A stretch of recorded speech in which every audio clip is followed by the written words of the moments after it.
The idea of having granular controls over what is scraping your site, I think there's real demand for across almost any sector, and every sector is different on what it wants and the answers, what it doesn't want in the answer. But this idea that you can actually see what's going on your site and make those decisions is really important.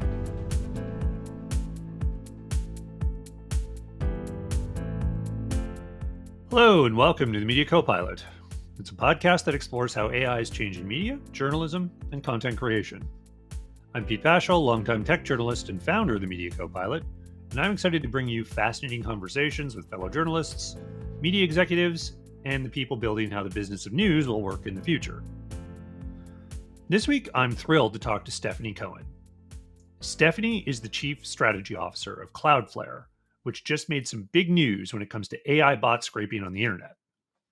On July 1st, the company announced that for all future domains registered to the Cloudflare network, it would now block AI scraping by default. This is a huge change, and it effectively puts AI companies on notice for their bot activity, especially the part that might be, shall we say, questionable. Even though many have tried to push back on unfettered AI scraping, what Cloudflare is doing is adding the weight of a major infrastructure player to the issue. Any site can theoretically block AI bots, but when your domain host carries 20% of internet traffic, well, that's a nice big stick. But what exactly does it mean to block bots? How does Cloudflare identify them and stop them? And most importantly, how does it punish violators? And what about the other 80% of the internet? What has to happen to get them on board?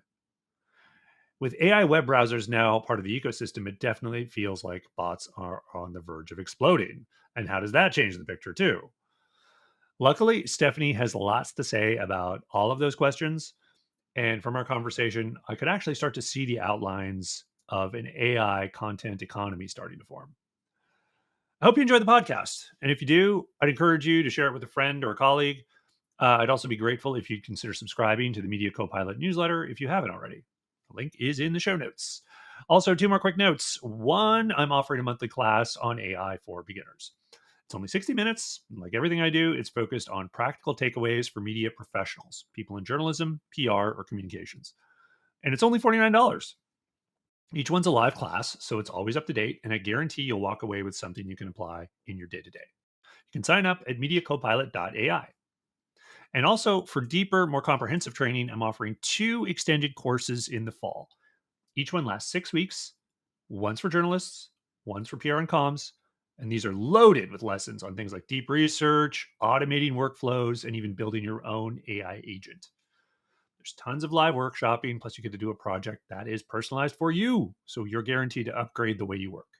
You can sign up for those courses at where else? Mediacopilot.ai. Okay.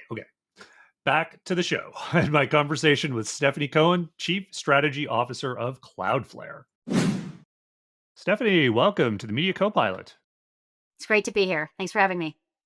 Sure. Well, listen, I'm really excited to talk to you. I know Cloudflare had some big news earlier this month. There was a big planned announcement, super relevant to media and how that industry is affected by AI, which of course is what I think about all the time. I want to talk to you about that. I want to go deep on some of the aspects of the news. But first, I think we honestly need to level set everybody a bit.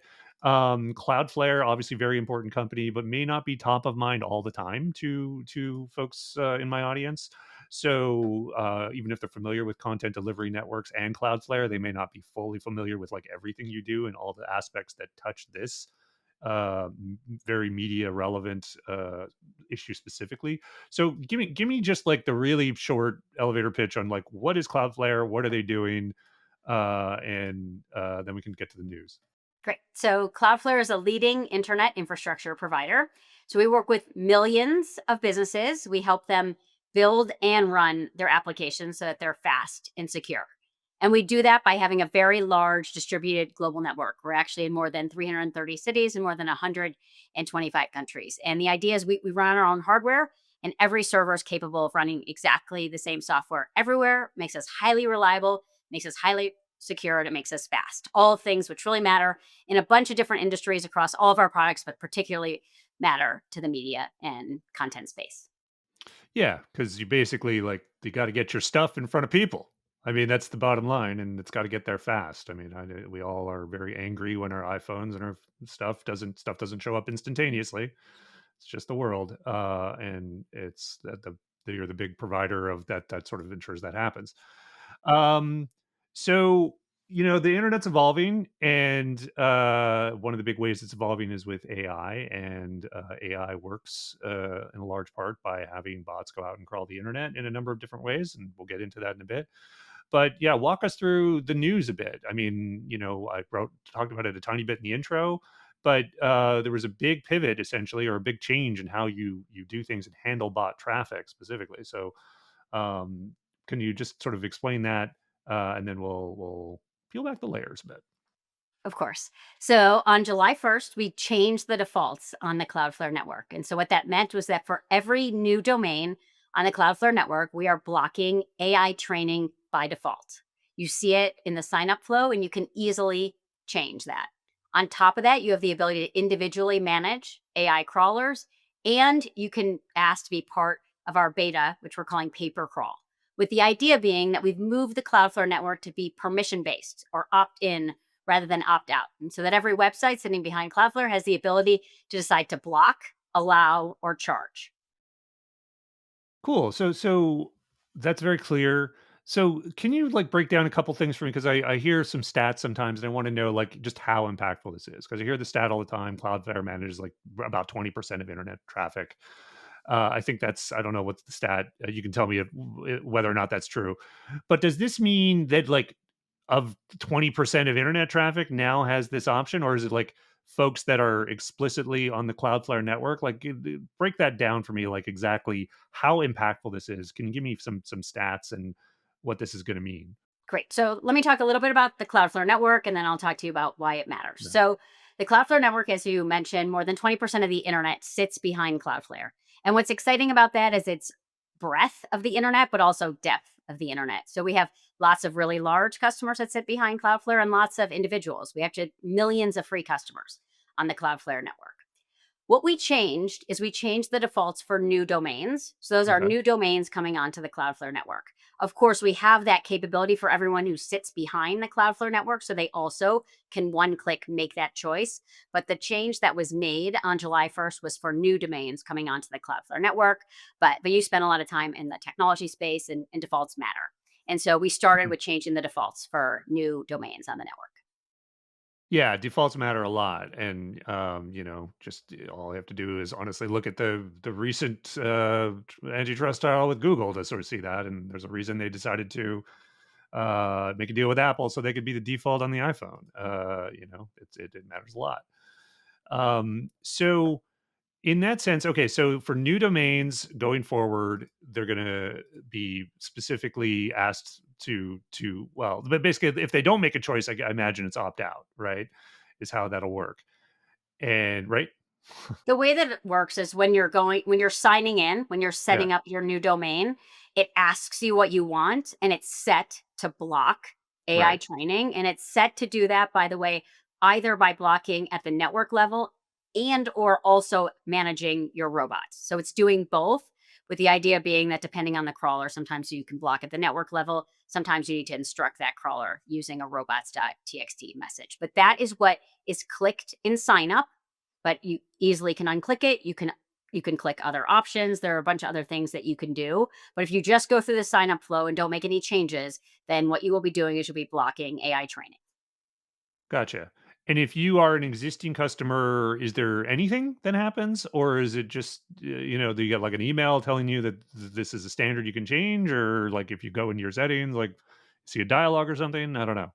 What our existing customers are seeing is that there's now more ability to see who's crawling your site and Hmm. also make changes on that. So actually last September we announced something which was the beginning of what we're doing here, which was providing every domain sitting behind Cloudflare with the visibility to see who was scraping their site and to turn it on or off. By the way, when we did that, over a million sites actually clicked block all, which we viewed Oh, as the most aggressive thing that you could do. And it was one of the reasons why we decided that it made sense to make this change on the Cloudflare network, because we saw real demand for it when we put it in there as an option. And it's one of the reasons we We made the change and we went through the default. So existing customers inside of their dashboard, they'll now be able to see more granularity. And on top of they can also ask to be part of our pay per crawl initiative. And then if you looked at our press release, you would have noticed that there were a lot of media companies on that press Mhm. release. By the way, I not all did. of them are Cloudflare customers. The idea Right. behind that was just, are you philosophically aligned? But you can imagine that for those that are behind Cloudflare,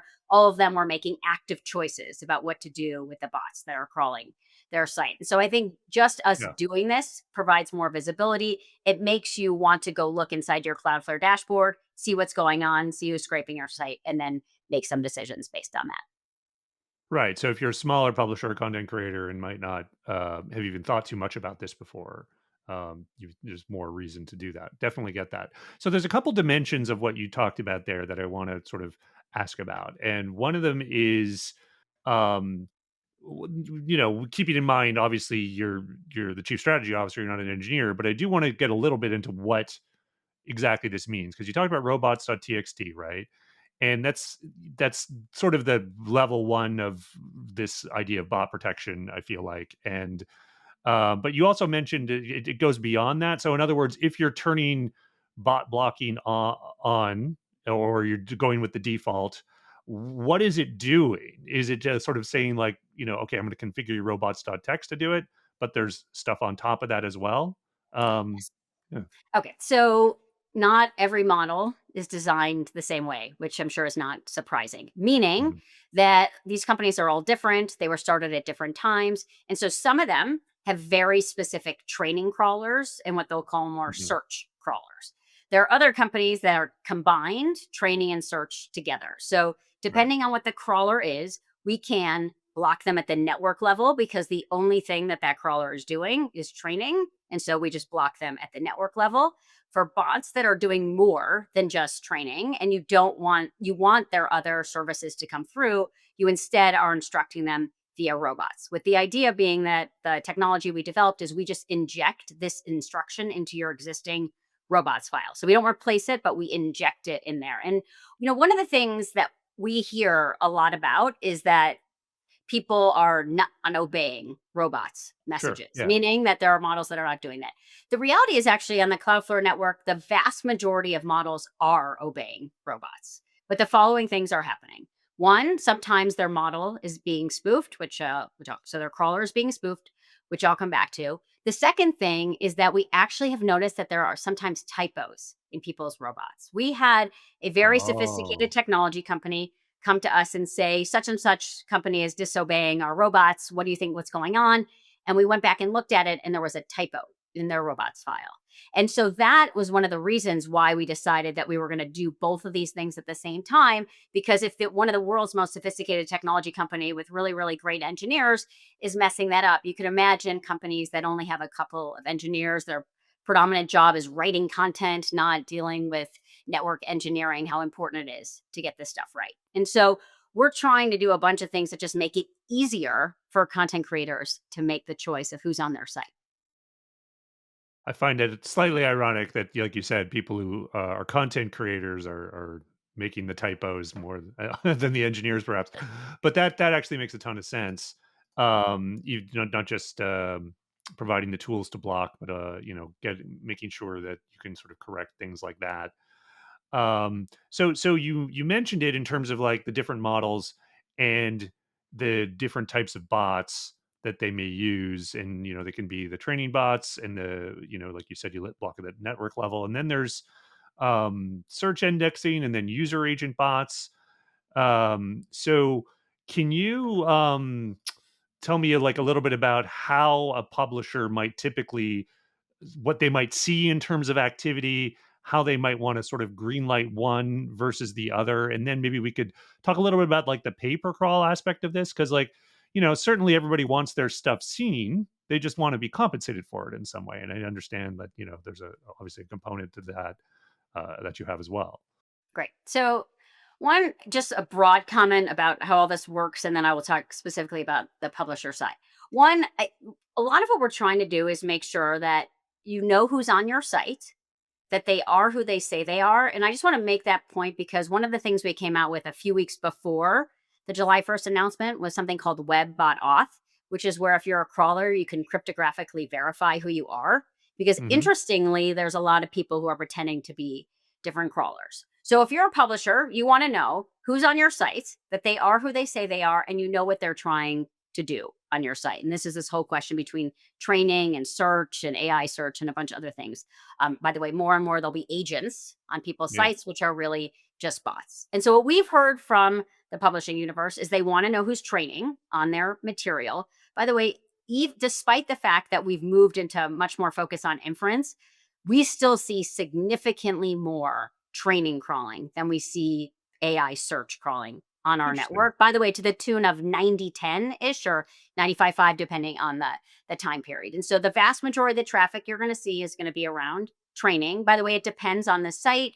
We are starting to see things where certain crawlers like really specific types of information. So one of the things that we're trying to focus on is how can we make all this crawling activity more efficient by giving crawlers signals of what the information is, how valuable it is, how fresh it is. And so publishers A want to know are seeing a lot of training on their site. The second thing is they are seeing something that looks like search but is not exactly like search. And what I mean by Okay. not exactly like search is they're getting referral traffic from it, and depending on the AI agent, they're getting more or less referral traffic from it, but they're certainly not getting referral traffic at the same rate that they were getting at if you look at the search era. And the reason for that is totally obvious because everyone's reading the derivative rather than the original. And so one of the things that publishers are all playing with is, does it make sense to have a deal?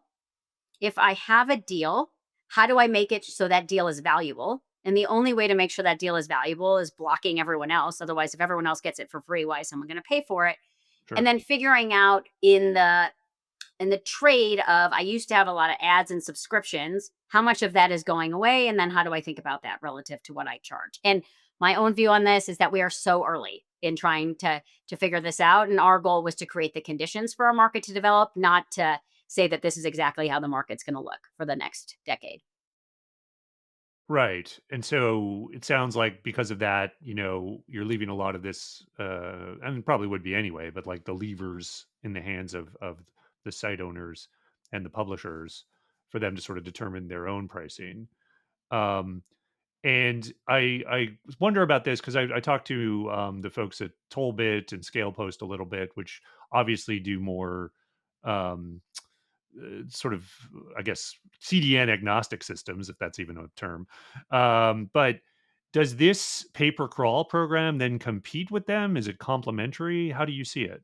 Yeah, we're really excited about an ecosystem developing so that content creators have a business model that works. Because, by the way, for AI to function, we need there to be original content. I, as a human being, like reading original content and not just like reading the derivative and want that to be high quality. And so we are excited about lots of different players who are playing in this space of trying to create the incentive for original content. I think one of the main things we're doing differently is that we have a network. And so we can Mm. create the conditions for a market. And the way to create conditions is to decide who you want on your site and then make sure that the people you don't want on your site are not getting on your site. And I think without that, there's no market that can develop. And so now that we've created those conditions, sure, there's us, there's a bunch of other ways. By the way, our view is that if you're a big publisher and you've done a deal directly with a big AI company, that's great.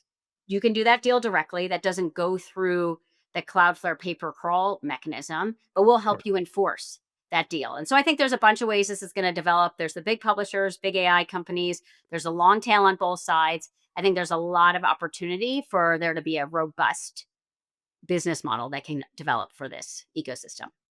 Yeah, and I think most folks agree with you, at least the folks I talk to, and I don't think there's I think there's basically a lot of enthusiasm for what you're doing, and I think it ties back to exactly what you just mentioned, which is the network. And it strikes me as that as much as folks have tried to create conditions or marketplaces already, having that strength provides kind of an enforcement mechanism here that was lacking.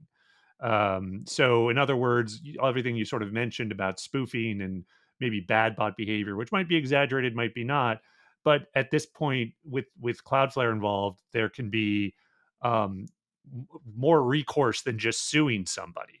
It seems like.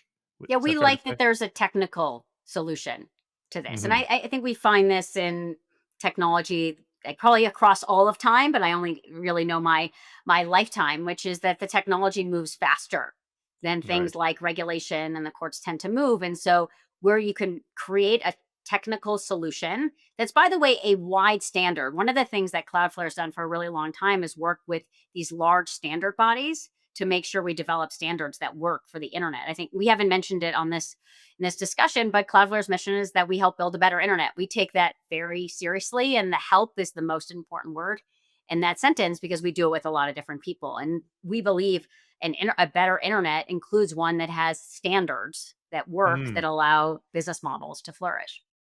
Well, what are some standards specific to this bot activity that you would like to see come out of this? Yeah, I think one, I mentioned the web bot auth piece, which is this Mhm. idea that bots are cryptographically verifying who they are. And this, by the way, this is good for everyone, right? This is good for any bot that's a good bot. This is good for them because the last thing they want to have happen or we want to have happen is us blocking them inadvertently because we think they're a malicious bot when they're not a malicious bot. Mhm. So we're spending a lot of time on that. The second thing is we want it to be clear that we can instruct bots to do specific things. If you think about what a public, let's hang out in the media space. It's not the only, the content space is not the only space where this will matter, but it's a robust space. It's the one where there's a lot of impact today. And so, what do they care about? They care about whether it's used for training. They care about whether it's used for search. And then there are different aspects of search, which is it just a snippet with a link, or are you doing that something that's more derivative? Like. And Mhm. I think if we can get to a place where it's easy to instruct a model to train or not train, where you can create a derivative, or you can just do what I would call kind of plain vanilla search, which is more snippet with a link. I think it'll be a lot easier for the right ecosystem to develop, for content creators to have the controls that they need, and then for all of us to move forward in a world where AI flourishes and so does content creation. So there's one sort of really don't be a nerdy aspect to this, but I find it maybe the most contentious. So I wanted to talk a little bit about user agents and user agent bots. And so, like I said, I talked to the Tollbit guys, and one of the things that was revelatory to me in their recent report, which I'm sure you've seen, is about how the so the major AI companies are using user agents, basically people who are agents going out on behalf of search or whatever activity they're doing. And because that's sort of a human driven activity or a user driven activity, it's um it's a bot, but it kind of doesn't count as a bot. They've kind of given themselves permission to sort of say we can ignore robots.txt because this activity is going on behalf of a human. Which again, I think might in some ways match the what you're talking about on paper, and that it's probably identifying itself as a bot, but maybe the expected behavior isn't what the site owner wants it to be. So is this an issue? And then, like, what Yes. is your general view of this? Sure. Okay. So Cloudflare has a program that we call the Verified Bots Mhm. program, which is one step less than the web bot auth, which is they're not cryptographically verified, but they've told us who they are. They tell us what they do. If you're a verified bot on the Cloudflare system, you need to obey robots.txt. So the question of whether or not someone, a human, technically asked you to do something or not, our view is that you're meant to obey robots. And if you're not obeying robots.txt on the Cloudflare network, you're not ultimately a verified bot, which affects like Mhm. how we treat that bot when people have things like bot management. And what about the idea of, splitting or combining AI search and AI training, right? Because that's like you said, you can often just block training at the network level and then get more granular with the other stuff. Google pretty famously combines those two. I don't know if they have plans to ever change that. There's some probably obvious reasons the way they do it that way. But would it be? Should there be a standard where those are split? What do you think? It feels like there should be an enforcement mechanism to make it so that you can make it clear whether or not you're allowing training, whether you're allowing what I'll call AI search, which is more derivative like, or traditional search. There's well-known ways to do that, which is if you separate them, then we can block or allow at the network level. And so that's probably the most simplistic thing to do if you're focused on just block or allowing. But to be clear, there's probably more crawling that happens on the internet with those things separated. The other thing is to ensure that they obey robots. And I think the question is, can you make it more is there some sort of system that we can collectively all develop so that there are real consequences to not obeying robots. And to be Mm, clear, on the Cloudflare network, there are consequences to not obeying robots because you're then not you get a lower bot score. You're not considered a good bot. You can't be a verified bot, and so there's some on the Cloudflare network. But the question is, should we make that broader? right. And can you trace them back to, I mean, I know some of them are very public, like I'm the Google bot and I'm the Perplexity bot or I'm the whatever bot, but some of them aren't, right? So is there some mechanism to show, oh, like, I guess it's probably case by case, but this bot says it's this, but it's really that?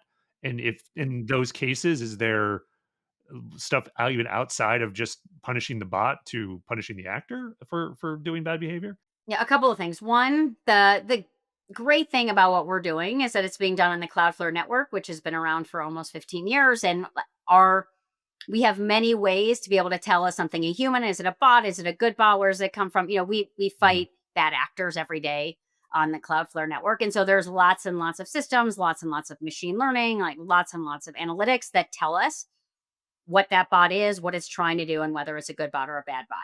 So we're doing that today. We should continue to do that.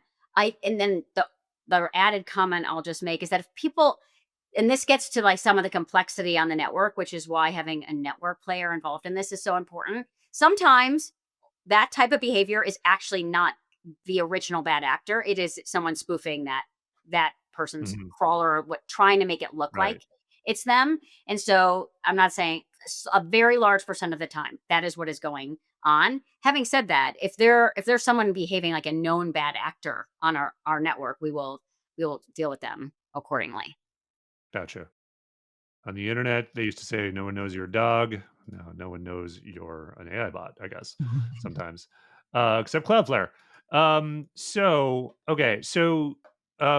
Obviously, this is a big step, and you have a vision for where you'd like this to go.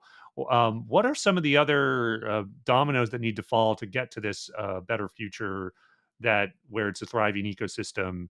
Certainly other CDNs, I'm sure you'd like to get involved, but we touched a little bit on regulatory and even courts. I mean, what do you see as possibly the outcomes there? Because in the court cases, they could go either way. Regulatory wins can go this way or that way, and it's slow. But what do you expect to happen on what time scale? And can you give us a vision of what this looks like 6 months, 2 years, 5 years?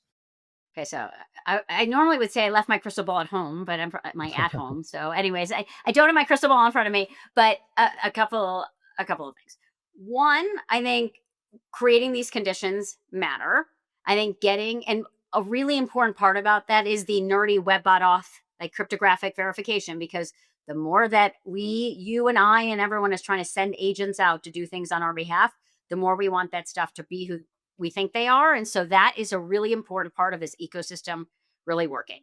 The second thing is that multiple different parties to this. And so again, in our release, you saw a lot of really large publishers. By the way, you also saw a bunch of smaller publishers. You saw more digital native companies. You saw a pretty diverse list of content that is saying how important that is. Related to that, there's a lot of AI companies, big and small, who are trying to figure out what their business model is. We work with them every day across various parts of the Cloudflare platform and the Cloudflare ecosystem.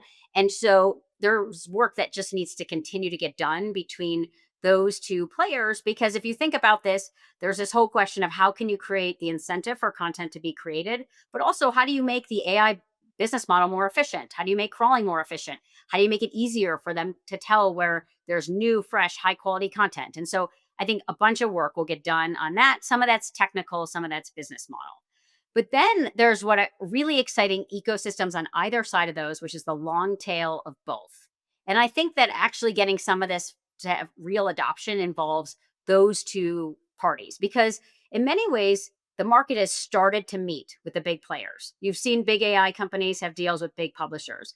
But the question is, can we do something where we can get the long tail of the Cloudflare network involved? The more than 20% of the internet that sits behind Cloudflare, which on those numbers, the vast, vast majority of that is the long tail. And so, can we figure out what matters to them? And then, can we get the big AI companies and the long tail of models to think about how to value those two things? And so, I think right now we're going to be in a little bit of experimentation, right? So, we created Paper Crawl.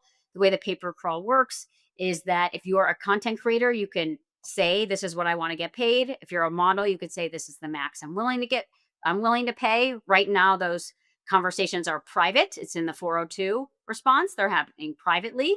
So I think it'll take a little while for markets to meet on value and terms and licensing and everything else, but I think that's the work that needs to get done over the next 6+ months, which is let's figure out the places where the market meets, whether that's one of the long tails or both long tails. We've seen the market meet with the big players. And I think the more that we see those types of transactions happen, the more we're going to see how this works. And now that the announcement's a little bit in the rearview window and it's been implemented for a bit, I guess, and you've had some feedback. What are those two sides saying? Like, what has been so far your response from customers and not just publishers? Because I know something I sometimes talk about, but not as often as publishers, is sort of the brand side of things, which is they kind of want their stuff crawled so that they can compete in AI search because content is in their business. But also, like, let's talk about that. But also, I'm curious what you're hearing from the AI players. Yes. So there's enormous demand kind of on all different sides. So I think the publisher content demand is obvious. It exists in the long tail as much as it exists with the big guys.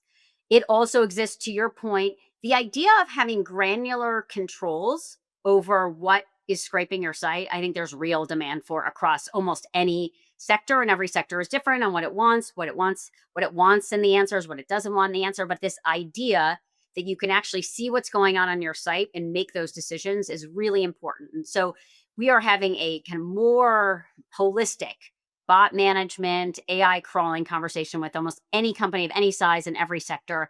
We always have had that, but now that the numbers have gone up, I don't know, 10x at least in terms of those types of conversations. On the AI company side, I think some of it you see play out in the public domain in terms of deals that are already happening or desire to do things more efficiently. And so you can assume that with the world's largest AI companies, there's lots and lots of active dialogue, and they're all different in terms of what their business model is. The long tail of models is actually a very interesting place because in many cases, they're fine tuning a model. And so they need very specific information. And so the idea that the Cloudflare network can help them surface that type of information, kind of the most important information when it's the newest and the freshest, and they can do that, and their willingness to pay for that, I think, is going to be an interesting part of this market. And so the inbound interest is overwhelming. There's a ton of interest, not just in talking about this, but in really being able to test it out. And so we have significant demand for the paper brawl beta, for example, and of course for the normal Cloudflare product set that relates to this. I was it's kind of interested and a little surprised, honestly, to hear your stat earlier about the 90/10 in terms of the training, and maybe, maybe I don't know if they're just bad at training, or like there's just a lot of training going on that I don't know about. But I one of the things, the reason it's fresh in my mind is because I'm sure you've read that the AI browsers are becoming a thing. Perplexity just came out with its browser. OpenAI's rumored to come out with one. I'm sure there's going to be an AI Chrome very soon. But I've used Comet, the Perplexity browser, a bit, and what I find it does, I'm trying to sort of say this as quickly as possible, which is that it almost like brings inference to everything. You know what I mean? Like you have this assistant, and you can sort of have it let loose all the time. And as I thought about Cloudflare and like the bot activity, and like, holy cow, I got to think that part of AI bot activity is going to really climb when these things get going, because once people get comfortable sort of having agents do things for themselves, and it's probably going to take a while, but I think that's going to be something that happens. Um, we're gonna that that's that's what's I sort of see as something, whether it happens in 6 months or 5 years, I think it's going to happen. But what does that do, I guess, to like the supply and demand curve? I guess I'm kind of wondering, right? Like, I feel like this turns into informational Spotify quickly, and then every piece of information gets crawled a million times, but it's like the decimal points on the number of cents that you would get out of a particular crawl is becomes very small. Do you see that as something that happens? And does that, I don't know, does that, like, I guess, we need an economic modeler in here, but like, um, I weigh that. I know, sorry, this is getting into a long question, but like, I weigh that against some comments like Neil Vogel made recently from Dot Dash Meredith, who said something along the lines of, Even if we got 4 or 5 of these OpenAI deals, it still wouldn't be a sustainable business." So I guess in my mind, I see a very basic curve of like price per call going like down into down into the right as opposed to up into the right.